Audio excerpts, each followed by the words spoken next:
মাননীয় সংসদ সদস্য, আপনি যে প্রশ্নটি করেছেন তার জন্য আপনাকে আন্তরিকভাবে ধন্যবাদ। মাননীয় স্পিকার, আপনাকে ধন্যবাদ। বহুল প্রচারিত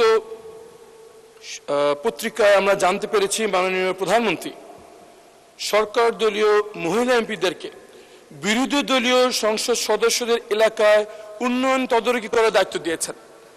এই সাথে আরো বলা হয়েছে এসব উন্নয়নে ডিও লেটার ইস্যু করতে পারবেন সরকার দলীয় মহিলা এমপিগণ। এই তথ্য থেকে আমাদের মধ্যে এই বিভ্রান্ত সৃষ্টি হচ্ছে যে এই কাজ কি তাদেরকে এই জন্য দেওয়া হচ্ছে যাতে আমরা যারা বিরোধী দলীয় এমপি আছি আমাদের এলাকায় উন্নয়ন কর্মকাণ্ডে আমাদের কোনো হাত থাকবে না, এটা নিশ্চিত করার জন্য কি এই নির্দেশ দেওয়া হচ্ছে কিনা দয়া করে মাননীয় প্রধানমন্ত্রী আমাদের সামনে পরিষ্কার করবেন। মাননীয় প্রধানমন্ত্রী।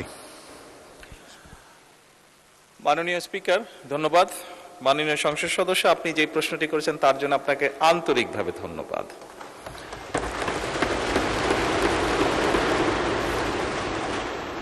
আপনি বোধহয় নিশ্চয়ই জানেন যে আমাদের দল থেকে এবং আপনাদের দল থেকে যে সকল নারী সদস্যকে সংসদ সদস্য হিসাবে নির্বাচিত করা হয়েছে কয়েকদিন আগে, সংবিধানে বা আইনে নির্দিষ্টভাবে তাদের কোনো আসন নেই। আপনার বা আমার যেরকম নির্দিষ্ট আসন আছে সেভাবে নির্দিষ্ট কোনো আসন নেই। খুব স্বাভাবিকভাবেই আমরা আমাদের রাজনৈতিক বা সাংগঠনিক যে কাঠামো তার ভিত্তিতে আমরা তাদেরকে দলীয় অবস্থান থেকে আমরা কিছু জায়গা তাদের জন্য নির্দিষ্ট করেছি তারা কোথায় কাজ করবেন। আপনার নির্বাচনী এলাকায় একজন জনপ্রতিনিধি হিসাবে আপনার সম্পূর্ণ হক আছে যে আপনি আপনার এলাকার নির্বাচন উন্নয়নের ব্যাপারে কিভাবে ভূমিকা রাখতে চান।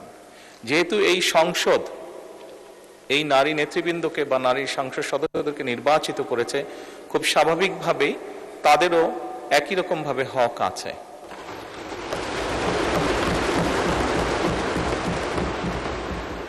একই রকম ভাবে হক আছে তার এলাকার বা তার এলাকার মানুষের জন্য, এবং খুব স্বাভাবিকভাবেই আমরা যেটি নিয়ম আছে সরকারের সেই নিয়ম অনুযায়ী আমরা এগোচ্ছি।